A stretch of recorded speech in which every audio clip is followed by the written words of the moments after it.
Alright, so now we're going to look at some linear velocity and particle motion, just things like that with integration.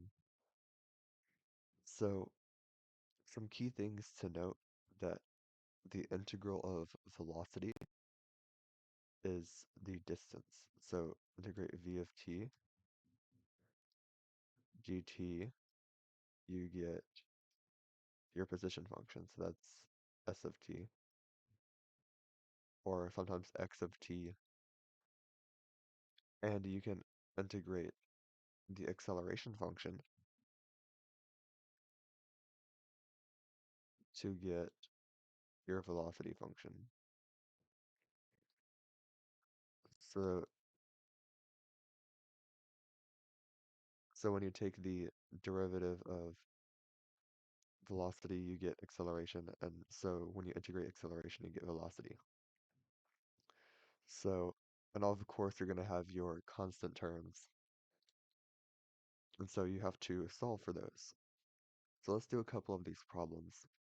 Also, these come up very frequently in AP FRQs with like word problems, and so if you really need to, it's really good to look at those. So what do we want to do? We want to find, the directions are to find the distance traveled between 0 and 1. So just 0 to 1 for the first two problems I'm going to do. So we want to find the total distance traveled from 0 to 1. So we know that we need to integrate something from 0 to 1, and the distance is s of t. So it's s of t. And to get s of t, you have to integrate velocity. So integrate v of t dt, which will be the integral from 0 to 1 of sine of t. Sine t dt. That is negative cosine t cosine t plus c.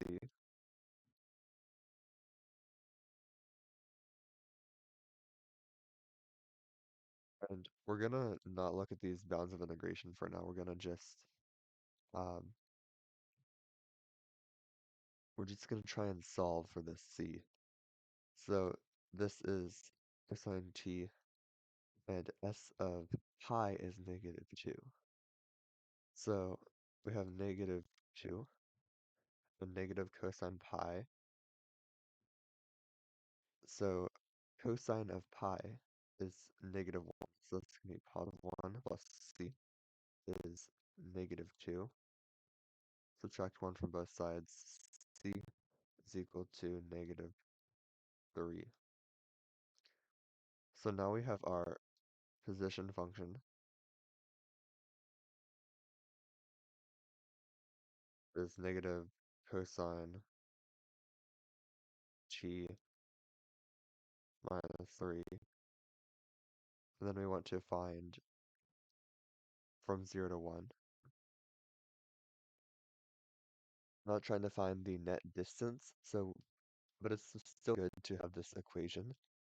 And if we just substitute this into our calculator, we're going to get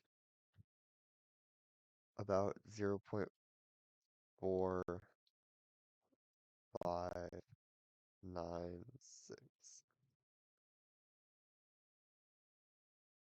Alright, let's look at another one. We know that we have these initial conditions. So let's start by saying we want to find the first of the velocity. The v of t is equal to the integral of a of t gt, which is just the integral of 8t dt. And then we can just use our power rule. So this is t to the first, we add 1 to the exponent, then divide by exponent. So that is now 8 over 2 is 4, t squared, and then we need a plus c.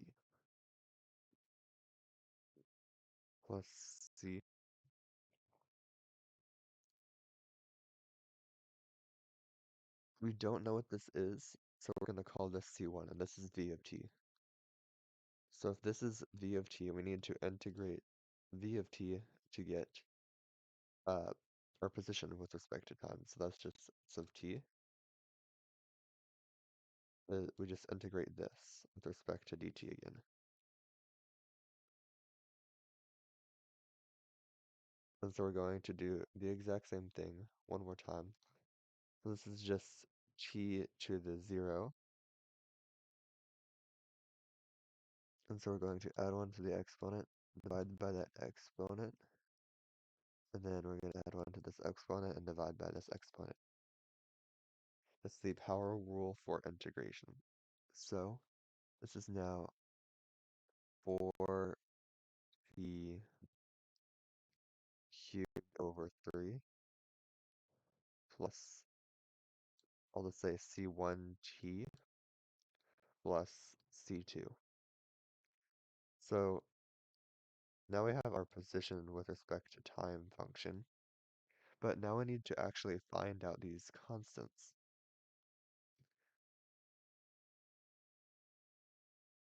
So I know that whenever we have something with a 0, with the initial condition, we can solve for our final plus c without any coefficients.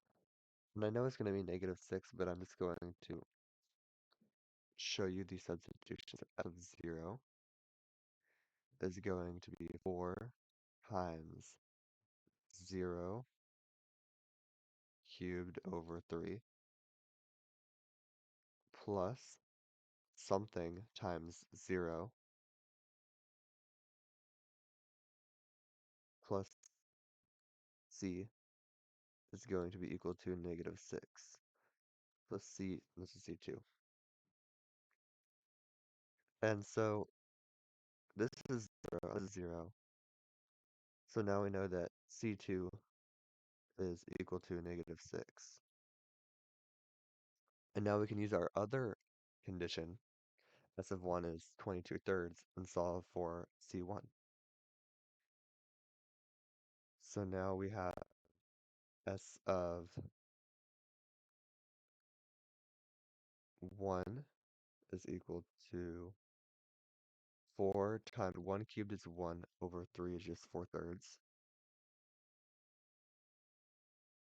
plus c1 times 1, and then we're just going to say minus 6, and this is equal to 22/3.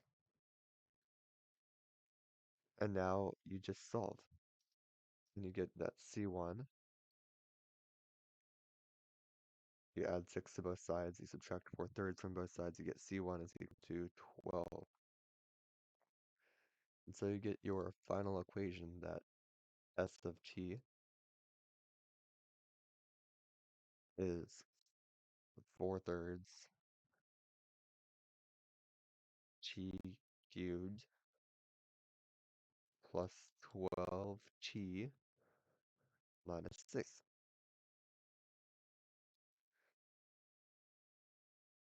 And now that you have solved for your velocity function, which was this part right here, and you have solved for the c value, you can just integrate this function from 0 to 1 of v of t to get the distance traveled. So we get our v of t function is 4t squared, and then plus c1t, which is just, or plus c1 actually, so that's just 12 gt. And this is just 40/3. 40 thirds. Alright, so here's an interesting one. So we have a potato is launched straight up and it reaches its greatest height, t equals 6 seconds. Find the initial velocity and the maximum height.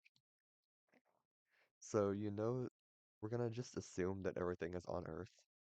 And so there's two ways to go about doing this. You could do this in the feet system or the metric system. And so I know a ton of you physics nerds are gonna say, oh, integrate A of t, which is 9.8. And that is true in meters per second squared, but we're gonna do this in the English units, which is 9. So if we want to convert to English units, we have 9.8 meters per second squared, c per second squared. So we're going to use some conversions that we used in elementary school to get this in feet per second. So there's 100 centimeters in a meter. So 1 meter is 100 centimeters, 100 cm. And then we're going to say we need to convert this to inches now because we know how a unit conversion for that. So we want centimeters on the bottom, and there's actually 2.54 centimeters. So, in 1 inch, 2.54 centimeters in an inch, and 1 inch, and there's 12 feet in an inch. So, inch, 1 inch is 12, no, not 12 feet is 1 foot. FT, not FF. 12 inches is 1 foot. So if you multiply these things together, you get this is about 32.27.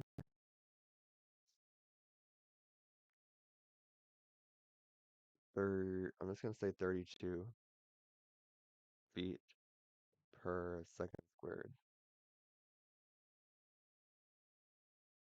And now we have our AFT function. So we know that integrating the acceleration gives our velocity.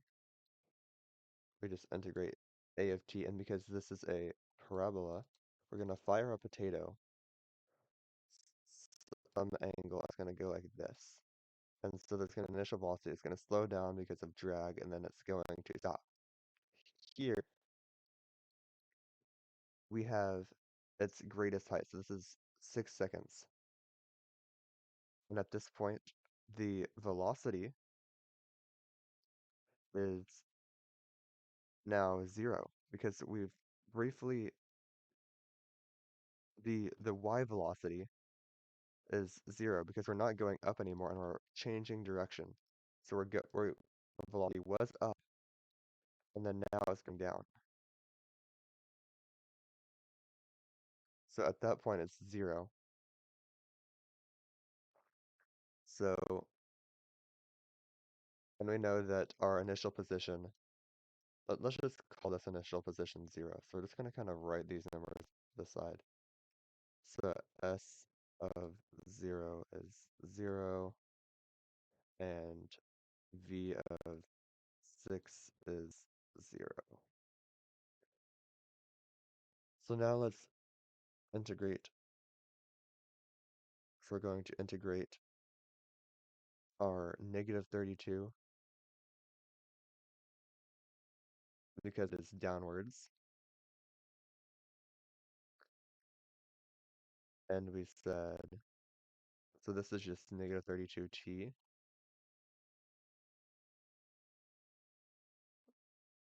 plus c. And this c, we call this the initial velocity. So v naught vi is our v of t. So v of t. now we can try and solve for this initial condition to get this first thing, which is find the initial velocity of the potato. So we know that v of 6 is 0. So if we said 0 here, and we just said negative 32 times 6 plus v naught, we could just say 32 times 6 is 192 and move that to the other side. 192 is equal to v naught. So v naught is just 192 feet per second. And you could do this in meters per second if you want, and you would get the same thing. So we're all good there. What about the value of the maximum height? Well, we're going to have to integrate this again. So let's integrate our v of t to get our position function, s of t. That's just negative 32t plus 192 feet. And our power rule says negative 16t squared plus 192t plus c.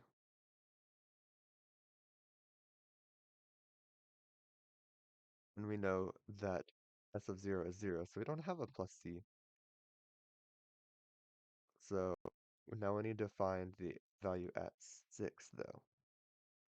Find the value of the maximum height. We want to find this vertical position here. So let's go back and start substituting. So s of 6 is going to be negative 16 times 6 squared plus 192 times 6, which is just 576 feet.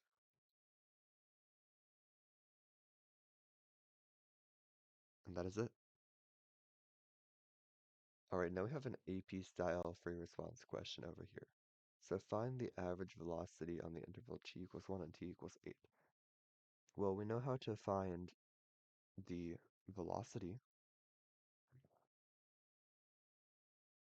So we know how to find the average velocity.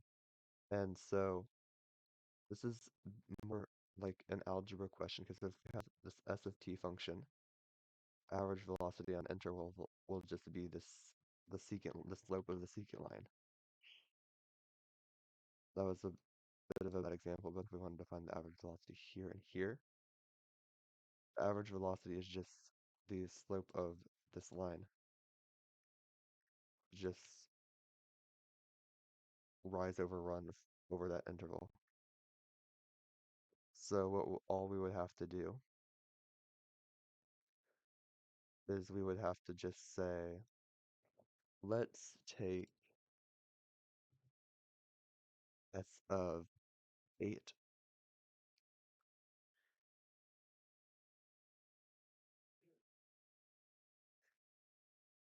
and s of 1 and divide it by the interval 8 minus 1. That is our average velocity. So if I just substituted 8 into each of these numbers, 8 cubed minus 6 squared minus 36 plus 5 is negative 135. And then subtract, let's substitute in 1 here. 1 cubed minus 6. 1 minus 6 minus 36 plus 5 is negative 36. So minus negative 36 all over 7 is 119 over 7, which is negative 17. And we need units, and so we have t is measured in seconds. So this is in something per second. And then S of t is measured in feet. So this is feet per second. And this is our first question.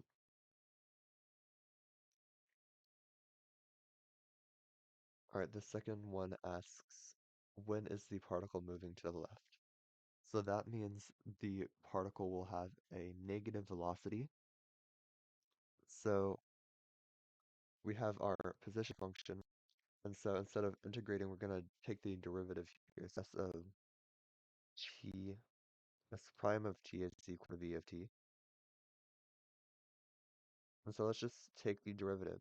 We're going to do our power rule. So 3t squared minus 6 times 2 is 12t minus 36. And so we can pull a 3 out of all of this, and we can factor it, I think. So 3, and this would be minus 4, and this would be 12. So we can say t minus 6 times t plus 2.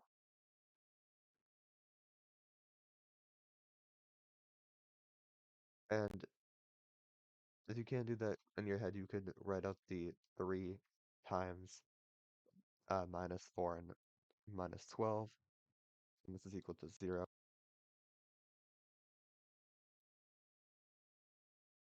So now we know that our velocity is going to be 0 at t equals 6. And we're going to exclude t equals negative 2 because we don't want to have negative times.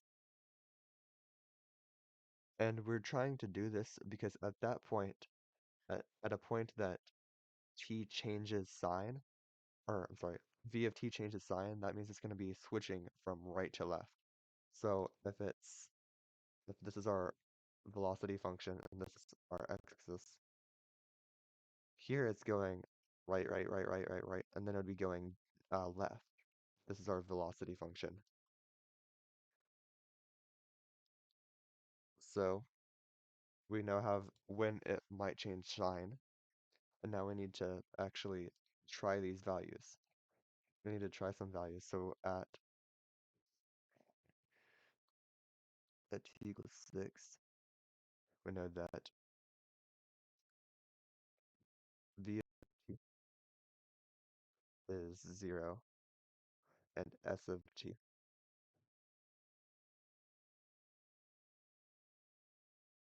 So now we need to find at what point it's negative. So try um, let's try something like t equals 0 because that's relatively easy to do. So at t equals 0, we just have a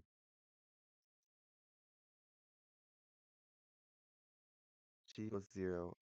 Our c term is negative, so our velocity will be negative, which means this is actually how it is. It's moving left here.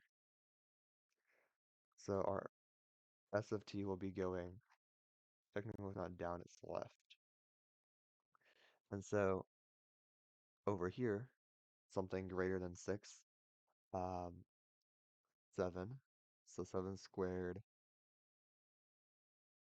times 3 minus 12 times 7. That is positive, and so we'll be moving right here. And so when it asks what interval is it moving left, it is moving left on 0 is less than t is less than 6, or you could say um, 0 to 6.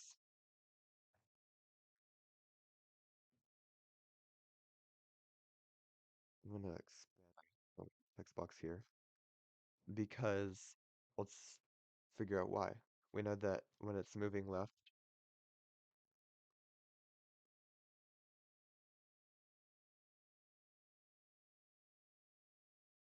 v of t is negative or is less than 0,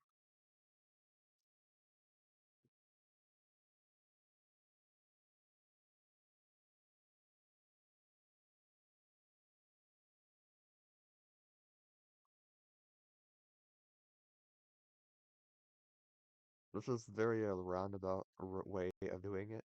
It- It's kind of it's a long-winded answer, but it makes sure you get everything. All right, next up is C. Using correct units, find the velocity and acceleration at t equals 3 seconds. Okay, so we know that we can just substitute, and then see, we need to look at the motion. So is it speeding up, slowing down, or whatever. So we can start just substituting here. We have our velocity function. We can substitute v of 3 in here, and we know that it's going to be negative based upon this work we did in part B. But v of 3 is negative 45. Then do, let's, let's find our a of t by taking the derivative of this, which is just 6p minus 12. And so we want a of 3, which is just substitute 6 in here. So that's 18 minus 12, which is 6. So a of 3 is equal to 6. So now we have v of t is negative, and this is positive. So it's going to slow down.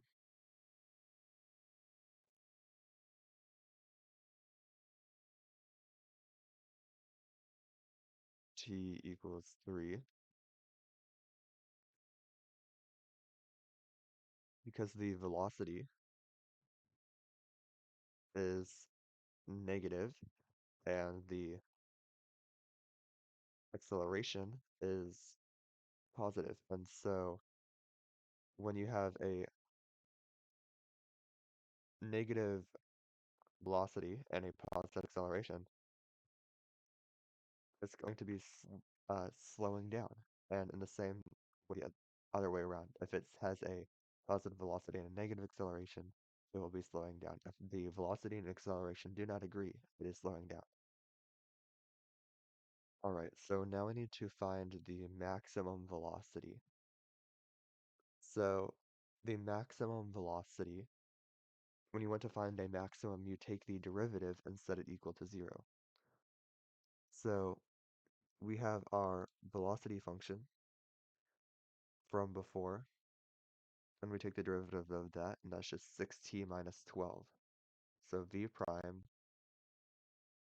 is just 6p minus 12.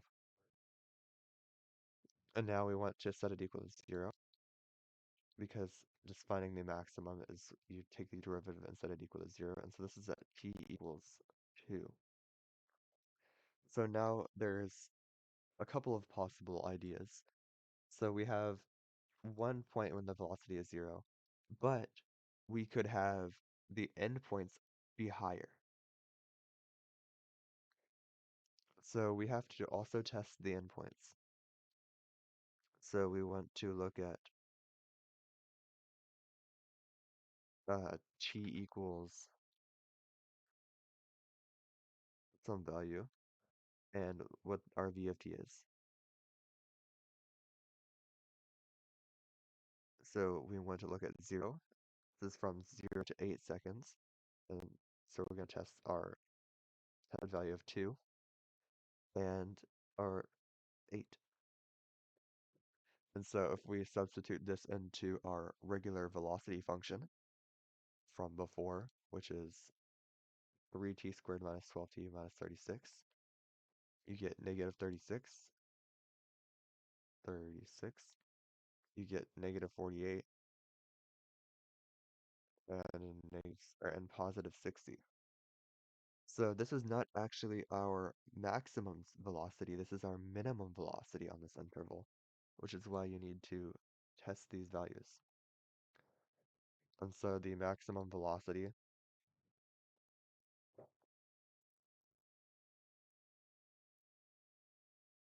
is on this interval on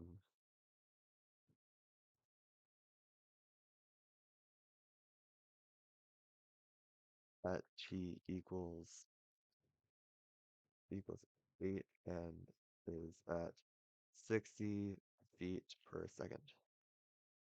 Because I don't know why they don't do meters, but sure. Now find the total distance traveled. So the total distance. So let's look at our velocity function. So it does something like this, and then it does something like this. We don't know exactly. We know that here, if this is our v of t, we know that here is 2, here is 6, and here is 8.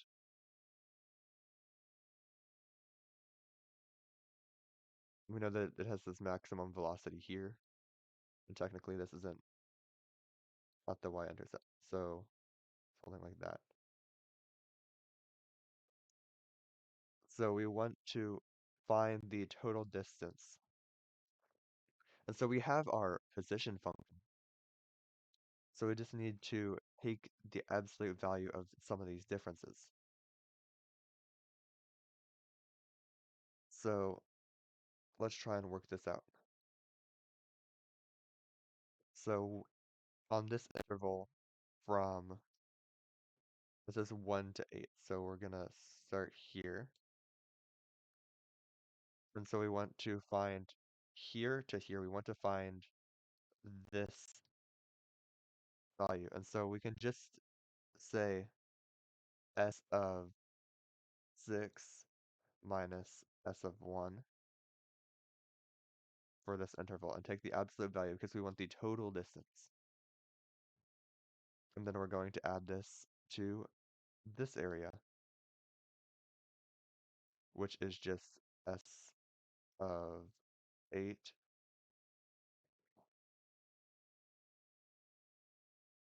and subtracted with s of 6.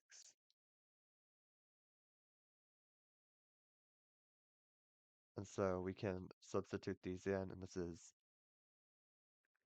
negative 211. And then this is minus a negative 36. And then we're going to take the absolute value of this. And then we're going to add this with negative 115 minus negative 211. The absolute value of this to just ensure that it's positive, and this is equal to 231 feet. And that is it.